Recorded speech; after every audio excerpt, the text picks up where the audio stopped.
우리의 삶을 살지만 결국 세상 사람들에게 그리스도를 보이고 또한 하나님을 내보일 수 있는 그러한 존재라고 하는 것입니다. 우리의 삶과 그리고 우리의 행동들은 복음을 전도할 때에 그 모습 속에서 복음을 온전히 전할 수 있는 통로가 되기도 하고, 또 어떨 때는 그 복음을 가로막는 그러한 역할이 되기도 한다는 것입니다. 독일의 철학자 니체라고 하는 사람이 한 유명한 말이 있습니다. 여러분들 그 말이 무엇인지 아십니까? 니체가 한 가장 유명한 말, 신은 죽었다. 니체가 신은 죽었다 이렇게 이야기를 했습니다. 이 말은 그 니체의 단편집 중에서 광인이라고 하는, 미친 사람이라고 하는 제목의 그 단편집 속에 나와 있는 단어입니다. 이 광인이라고 하는 책에 보면 한 미친 사람이 있습니다. 미친 사람이 대낮에 등불을 켜고 온 거리를 다닙니다. 그리고 그 도시의 광장에 이르러서 이렇게 외칩니다. 나는 신을 찾는다. 나는 이 대낮에 등불을 켜고 지금 신을 찾아다니고 있다. 이렇게 외치고 있습니다.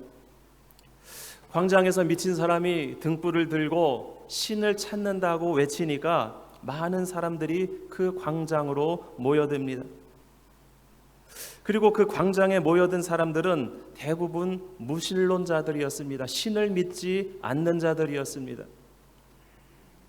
그들이 이 미친 사람을 조롱을 합니다. 신이 행방불명되었나? 아니면 신이 어린애처럼 길을 잃어버렸나? 아니면 신이 지금 숨바꼭질을 하고 있나? 아니면 신이 우리를 두려워하나 보지, 그래서 신이 없는 거야. 아니면 신이 배를 타고 떠났거나 그 신이 이민을 떠났겠지. 이렇게 미친 사람을 조롱을 합니다. 그런데 이 미친 사람이 그 주변에 몰려든 사람들에게 가까이 다가가서 이렇게 이야기를 합니다. 신이 어디 갔냐고? 내가 가르쳐 주마. 우리가 신을 죽였다. 너와 내가, 우리가 신을 죽였다. 그러면서 그 뒤에 쭉 글들이 있으면서 마지막에 신은 죽었다 이렇게 글을 쓰고 있습니다. 이 미친 사람이 여러 교회를 찾아다니면서 교회로 뛰어들어가서 신의 영혼 진혼곡이라고 하는 그 노래를 부릅니다.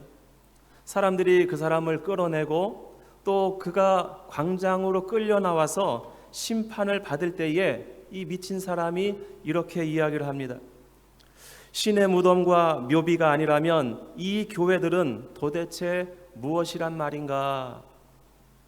미친 사람이 교회를 향해서 신의 무덤 또는 신의 묘비다 이렇게 이야기를 하고 있는 것입니다. 제가 읽고 있는 책에 이동원 목사님은 이 신은 죽었다라고 하는 그 단어를 이야기를 하면서 니체가 실제로 신이 죽었다라고 선언하는 것이 아니고 그의 눈에 비친 그 당시의 교회나 교인들이 더 이상 세상의 영향력을 나타내지 못하고 죽어 있던 것을 가리켜서 말했을 것이다 이렇게 이야기를 합니다. 이 이야기도 어느 정도 맞습니다. 그때 당시에도 지금도 교회는 세상을 향해서 영향력을 잃어버리고 또 세상의 소금과 빛의 역할을 온전히 감당해내지 못할 때에 교회는 세상으로부터 조롱거리가 될 수가 있습니다. 그런데 이 광인이라고 하는 책을 쭉 읽어보니까 니체가 하는 말은 그 정도로 이야기하는 것이 아니었습니다. 니체는 신은 인간이 만든 최고의 선이라고 이야기를 합니다. 그리고 악마는 인간이 만들어낸 최고의 악이다 이렇게 이야기를 합니다. 그런데 인간이 만든 그 최고의 선인 신을 인간이 죽였기 때문에 이 세상에는 희망이 없다. 그리고 이 세상은 좌절뿐이다. 이렇게 이야기를 합니다. 그리고 더 나아가서 인간이 가질 수 있는 희망은 인간이 최고 선이었던 신을 대체하는 초인이 되어야 한다. 이렇게 이야기를 합니다. 결국 니체는 이 책을 통해서 자신이 무신론자임을 밝히고 있습니다. 그것뿐만 아니라 인간이 신을 대체할 수 있고 신을 대신할 수 있고 그 신의 자리에까지 오를 수 있다. 이렇게 이야기를 하고 있는 것입니다. 그런데 더 놀라운 사실은 무엇인지 아십니까? 이렇게 무신론자이고 하나님을 모욕하고 그리고 인간이 하나님의 자리에 오를 수 있다라고 이야기하는 이 니체라고 하는 사람은 그 아버지가 바로 목사였습니다. 종교개혁이 일어난 독일의 루터 교회의 목사였고 또 루터의 외할아버지도 목사였습니다.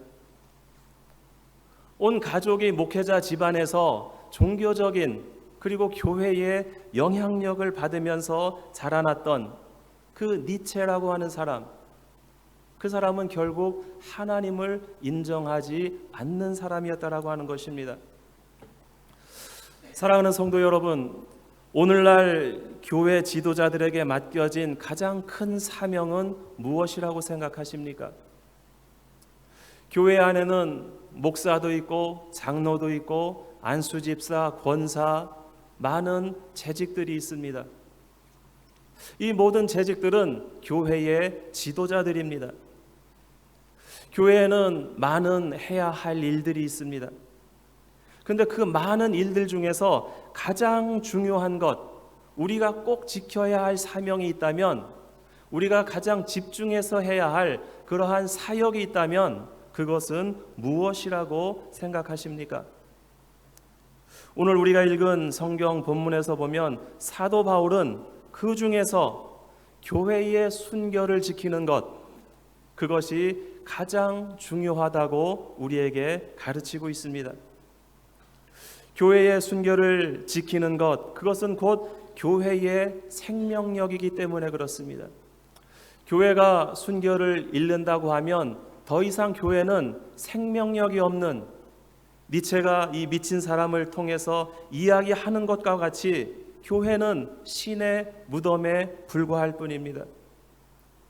교회 안에 생명력이 없다고 한다면 교회는 단지 신의 묘비일 뿐이라고 하는 것입니다. 우리 교회는 지금 현재에 이러한 생명력을 가지고 있는가? 이러한 생명력을 가지고 있기 위해서 교회는 순결하게 그 순결을 지키고 있는가? 우리는 항상 되돌아봐야 할 것입니다. 교회의 순결을 지키기 위해서 가장 중요한 것은 무엇입니까? 오늘 본문 말씀을 통해서 보면 9절에 이렇게 말씀을 합니다. 밑분 말씀의 가르침을 그대로 지켜야 하리니 이는 능히 바른 교훈으로 권면하며 거슬러 말하는 자들을 책망하게 하려 함이라. 밑분 말씀의 가르침 그리고 바른 교훈의 권면이 교회 안에 있어야 한다라고 말씀을 합니다. 교회의 순결은 결국 건전한 교훈을 가르치고 선포함으로써 지켜질 수 있다라고 말씀하고 있는 것입니다. 바울은 이 바른 교훈에 대해서 디모데 전서에서 우리에게 설명을 해주고 있습니다. 우리 한번 디모데 전서 1장 3절 말씀을 같이 찾아서 읽어보겠습니다. 디도서 앞에 디모데 전서 1장 3절 말씀입니다.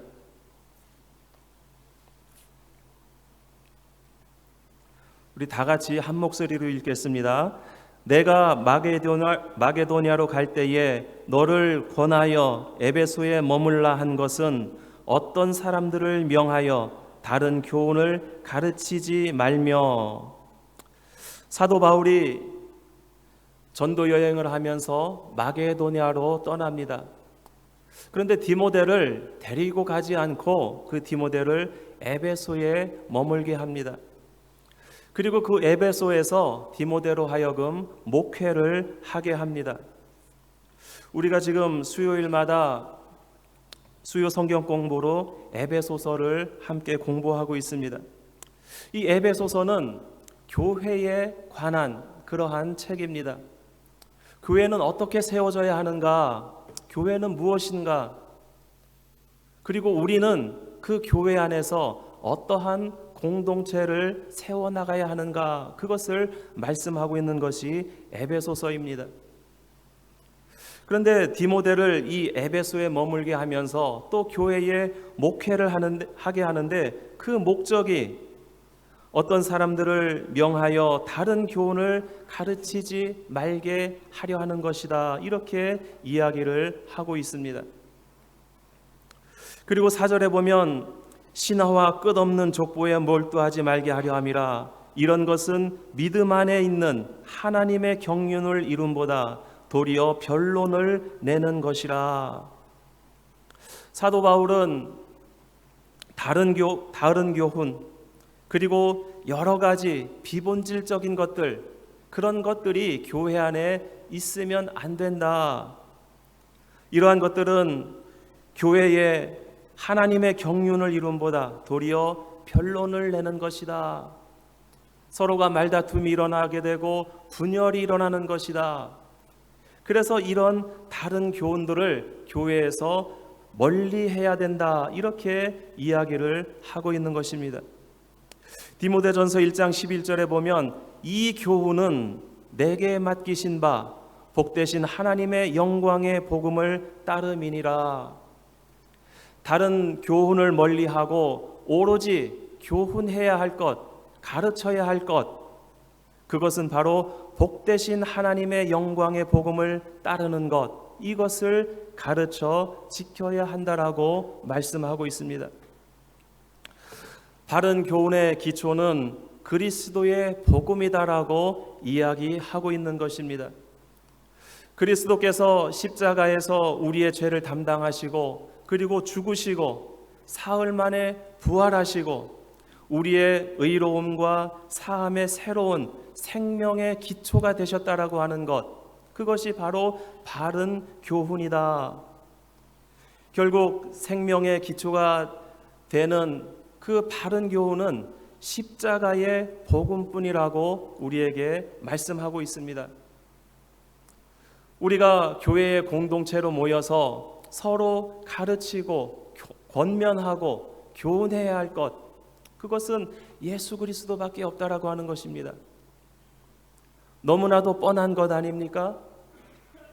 우리가 예배 드릴 때마다 설교 때마다 듣는 것 아닙니까? 이러한 이야기를 들으면 여러분들은 어떻게 들으십니까? 너무나 식상하지 않습니까? 내가 처음 예수 믿을 때에 전도 받을 때에 들었던 것, 그리고 주일학교 때마다 항상 들었던 것, 이것 말고 뭐 새로운 것은 없나? 혹시 이런 마음은 들지 않으십니까? 그런데 우리가 교회에서 가르치고 배울 것, 그리고 설교를 통해서 선포해야 될 것은 두 가지 주제밖에는 없습니다. 그것은 바로 복음은 예수 그리스도의 십자가이고, 그리고 우리의 믿음은 베드로의 신앙 고백밖에 없다고 하는 것입니다. 주는 그리스도시요 살아계신 하나님의 아들이십니다. 그 예수 그리스도께서 나를 위해서 고난받으시고 십자가에 죽으시고 그리고 부활하시고 우리에게 참 생명이 되셨습니다. 이것 말고는 교회 앞에서 선포될 다른 진리가 없다라고 하는 것입니다. 사랑하는 성도 여러분, 이 진리를 믿고 받아들이십니까? 정말로 이 진리를 믿고 받아들이십니까? 그렇다면 제가 더 이상 우리 충현교회에서 해야 할 다른 사역이 없습니다. 여러분들이 저를 이제 떠나보내셔도 됩니다. 어디로 떠나보내시겠습니까? 사도 바울은 복음을 전하기 위해서 여러 곳을 여행하면서 다녔습니다. 그리고 복음이 전파된 곳에는 교회가 세워졌습니다. 신앙 공동체가 세워졌습니다. 그런데 그는 그곳에 오래 머물러 있지 않았습니다. 항상 복음이 전파되지 않은 다른 곳을 찾아서 여행 다니면서 지속적으로 복음을 전파했습니다. 혹은 자신이 세웠던 그 교회로 다시 돌아오기도 했습니다. 사도 바울이 그 교회로 다시 돌아올 때는 그들에게 가르치고 권면할 것이 있을 때에 그 교회로 다시 돌아왔습니다. 그 교회의 믿음을 든든히 하고 신앙을 든든히 세워야 할 그러한 필요가 있을 때에 다시 교회로 돌아왔습니다. 그리고 사역자들을 세우고 또다시 떠나갑니다. 이것이 초대교회가 세워진 원리였습니다. 그런데 오늘날 하나님께서 세워주신 사역자는 목회자 한 사람만이 아닙니다. 교회에 세워진 일부의 리더십뿐이 아닙니다. 예수 그리스도를 통해서 하나님의 자녀가 된 모든 성도들은 하나님께서 세우신 사역자들입니다. 그렇기 때문에 우리는 교회로 모여서 하나님의 말씀을 듣고 배우고 가르치고 또 하나님께 예배하고 그리고 우리는 세상으로 나가야만 합니다. 그런데 우리는 세상에 나아갈 그 동력을 종종 잃어버릴 때가 있습니다. 우리의 존재 가치가 무엇인지, 하나님께서 우리를 부르신 그 목적이 무엇인지, 또 우리를 이끌어가는 그 진리가 무엇인지 그것을 잃어버릴 때가 종종 있다라고 하는 것입니다. 우리에게 복음과 믿음은 성경 계시의 모든 것이라는 것을 우리는 깨닫고 인정해야만 합니다. 또 다른 새로운 진리는 없습니다. 그런데 교회에 들어와서 성도들을 유혹하는 이단들은 새로운 진리가 있다고 이야기를 합니다. 당신들 이런 말 들어봤어? 성경에서 이런 것에 대해서 이야기해 주지 않지. 교회에서 목사나 또는 지도자들이 이런 것에 대해서 이야기해 주지 않았지. 아마 이런 이야기를 들으면 정말 새로울 거야. 이것이 바로 진리야. 이런 것으로 사람들을 미혹하고 유혹합니다. 가톨릭이 부패했을 때에 종교개혁을 일으켰던 종교개혁자들은 새로운 진리를 발견한 사람들이 아니었습니다. 하나님께서 계시해 주신 그 말씀 가운데서 우리가 잘못 알고 잘못 깨우친 그것을 다시 한번 재발견하는 그것이 바로 종교개혁의 운동이었던 것입니다. 오늘 사도 바울이 디도서를 기록하면서 이 디도서를 받고 있는 그레데 사람들의 문제가 무엇입니까? 그들이 가지고 있는 문제를 보면 1장 10절에 이렇게 말씀을 합니다. 불순종하고 헛된 말을 하며 속이는 자가 많은 중 할례파 가운데 특히 그러하니라 이렇게 말씀을 합니다. 그레데 섬에 있는 이 사람들이 가지고 있는 문제는 불순종하는 자들이라고 하는 것입니다. 불순종은 무엇입니까? 습관적으로 권위에 대해서 그것을 인정하지 않고 반항하는 것입니다. 이 권위는 당연히 하나님의 권위입니다. 말씀의 권위입니다. 그 권위에 순종하지 않고 반항할 때에 그들은 불순종하는 자들이 된다라고 하는 것입니다. 그리고 그들은 헛된 말을 하는 자들이다 이렇게 이야기를 합니다. 우리가 인간관계를 유지해 나가는 방법은 대화를 통해서입니다. 우리 공동체를 이끌어 나갈 때에 우리 공동체를 형성해 나가는 것, 그것은 공동체 안에 서로의 교제가 있기 때문에 그렇습니다. 그런데 그 공동체 안에서 헛된 말을 하는 자들이 있다, 이렇게 이야기를 합니다. 무의미하고 그리고 삶에 거룩한 영향을 끼쳐줄 수 없는 그러한 말들이 너무나도 많이 있다라고 하는 것입니다. 그리고 그들이 가지고 있는 문제는 속이는 자들이라, 이렇게 이야기를 합니다. 속이는 것은 무엇입니까? 속임수는 거짓된 인격 속에서 나오는 것입니다. 오늘날 우리 공동체를 위협하는 속임, 그것은 잘못된 가르침입니다. 하나님의 말씀이 아닌 그 다른 것을 교회 안에서 가르치고자 한다면 그것은 속임수에 불과합니다. 요즘 한국에서 가장 문제되고 있는 신천지의 전도 전략이 무엇입니까? 그들은 직접적으로 이야기를 합니다. 우리의 전도 방법은 모략 전도다. 그리고 그 모략은 하나님께서 허락하신 것이다, 이렇게 이야기를 합니다. 모략은 곧 속임수입니다. 다른 사람을 속이고 올무를 놔서 그것에 넘어지더라도 그것이 우리가 추구하는 전도 방법이다. 신천지는 이렇게 이야기를 하고 있습니다. 우리는 분명히 알아야 할 것은 속임수는 그것은 거짓된 인격에서 나오는 것임을 우리는 분명히 알아야만 합니다. 하나님께서는 우리를 거짓된 삶을 살라고 말씀하시지 않습니다. 하나님 앞에, 사람 앞에, 세상 앞에 하나님의 백성들은 솔직한 그러한 삶을 살아야만 한다라고 하는 것입니다. 그런데 이렇게 잘못된 거짓된 교훈, 거짓된 가르침을 하고 있는 이들이 가지고 있는 목적이 무엇인가? 11절에서 보면 더러운 이득을 취하기 위함이다라고 말씀하고 있습니다. 유대주의자들은 할례를 이야기를 합니다. 그런데 그 할례 자체가 잘못되었거나 나쁜 것은 아니었습니다. 유대인들은 하나님께서 선택한 그 백성임을 표시하기 위해서 할례를 받았습니다. 할례를 받지 않은 사람들은 유대인 회중에 들어갈 수가 없었습니다. 왜냐하면 하나님의 백성인 표시가 없기 때문에 그렇습니다.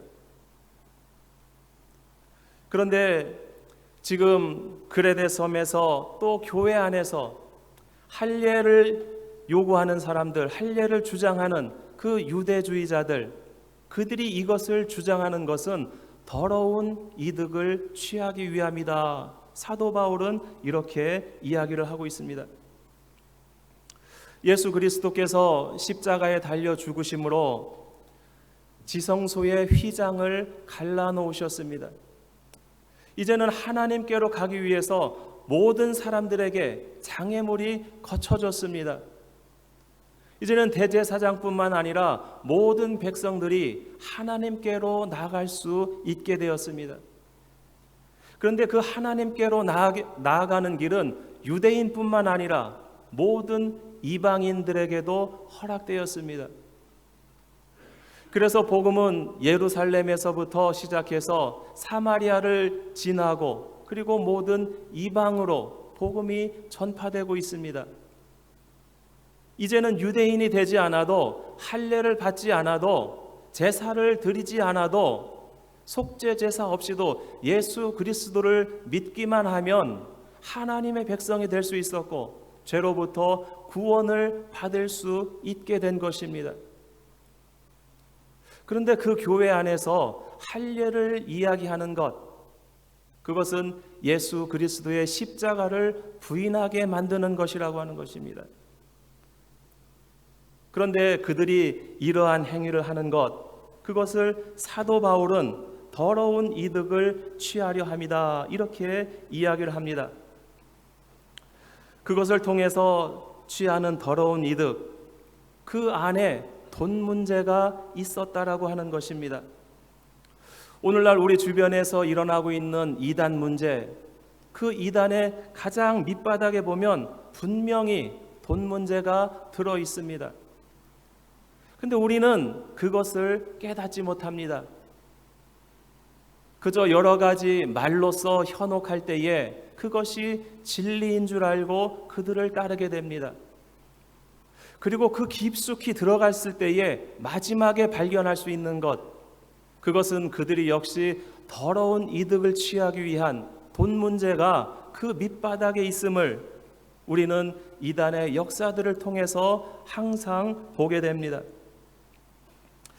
그리고 이러한 잘못된 가르침에 빠져들게 될 때에, 그들의 더러운 이득을 취하려고 하는 그것에 빠져들게 될 때에 마땅하지 아니한 것을 가르쳐 가정들을 온통 무너뜨리는도다. 그들은 더러운 이득을 취하는 것뿐만 아니라 그것을 통해서 가정들을 온통 무너뜨리는 그러한 일들을 하고 있다. 사도 바울은 이렇게 이야기를 하고 있는 것입니다.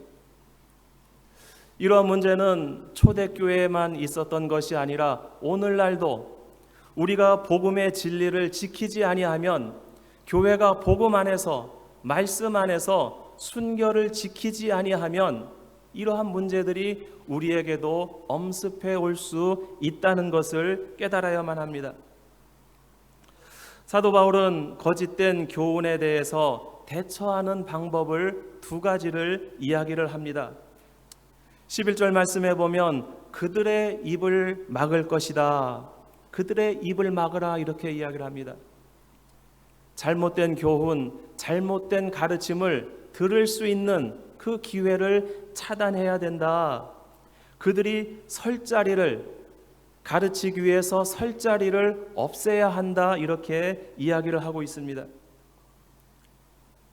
왜냐하면 그들은 이러한 가르침을 통해서 추종자들을 찾기 때문에 그렇습니다. 그런데 그 추종자들은 말씀 안에 서 있는 우리 그리스도인들도 그 대상이 될 수 있기 때문에 그렇습니다. 그리고 13절 말씀에 보면 그들을 엄히 꾸짖으라, 이렇게 말씀을 합니다. 13절에서 엄히 꾸짖으라고 하는 것은 잘못된 가르침을 하는 사람들을 이야기하는 것이 아닙니다. 여기서 엄히 꾸짖으라고 하는 것은 거짓된 교훈을 듣는 자들, 교회 안에 있는 자들, 그들을 꾸짖어서 올바른 교훈 안에 세울 수 있도록 해야 된다, 이렇게 말씀하고 있는 것입니다. 사랑하는 성도 여러분, 우리는 항상 우리 교회의 모습, 우리 자신의 신앙의 모습을 항상 점검해야만 합니다. 우리는 바른 교훈 위에 온전히 세워져 있는가? 아니면 비본질적인 말씀이 아닌 다른 것에 우리의 마음이 치우쳐져 있는가? 그것을 우리는 항상 점검해 보아야만 한다라고 하는 것입니다. 사도 바울이 이 편지를 통해서 교회의 순결을 지키고 그 순결을 지킬 수 있는 방법은 미쁜 말씀과 바른 교훈이라고 이야기를 하는데, 이것을 가르치기 위해서 전제한 것이 있습니다. 1장 5절에서 8절까지 말씀해 보면 교회의 지도자들을 세우는 것에 대해서 말씀을 합니다. 교회의 장로를 세우고 또 감독을 세우는데 그들의 자격이 무엇인지에 대해서 말씀을 합니다. 이 정도 자격을 갖춘 자들을 장로와 감독으로 세우라. 그러면서 오늘 본문이 이어지는 것입니다. 왜냐하면 미쁜 말씀을 가르치고 그대로 지켜야 하리니 이는 능히 바른 교훈으로 권면하고 거슬러 말하는 자들을 책망하게 하려 함이라. 당시에 유대인들의 허탄한 이야기, 그리고 진리를 배반하는 사람들의 그 명령을 따르지 못하게 하기 위함이었지만, 오늘날 잘못된 그러한 것으로 빠져드는 그리스도인들에게 동일하게 하시고 있는 그러한 말씀인 것입니다. 우리 교회도 다시 한번 세워지고 성장해 나가기 위해서는 지도자들을 세워야만 합니다. 많은 리더들을 세워야만 합니다. 그런데 그러한 지도자들을 세우는 이유를 우리는 분명히 알아야만 합니다. 우리 공동체의 덩치를 키워나가기 위함도 아니고 또한 우리에게 그것이 우리의 지위가 되는 것도 아닙니다. 또 세상에 나아가서 자랑할 만한 그러한 자랑거리이기 때문도 아닙니다. 교회의 지도자들을 세우는 이유는 말씀이 온전히 세워지기 위해서 하나님의 교회가 그 순결을 지키고 세상을 향해서 하나님을 드러낼 수 있는 복음을 담대하게 떳떳하게 전할 수 있는 그러한 공동체가 되게 하기 위해서 우리는 지도자를 세우는 것입니다. 우리는 믿음 말씀과 바른 교훈으로 말씀 위에 온전히 세워지는 그러한 교회를 세워 나가야 하겠습니다. 이를 위해서 하나님의 말씀을 늘 묵상하고 또한 그것이 옳은가 서로가 권면하고 그리고 서로를 위해서 함께 중보하는 그런 아름다운 공동체를 세워나가야 하겠습니다. 이를 위해서 헌신하는 저와 우리 모두가 될 수 있기를 주님의 이름으로 축원드립니다. 기도하겠습니다.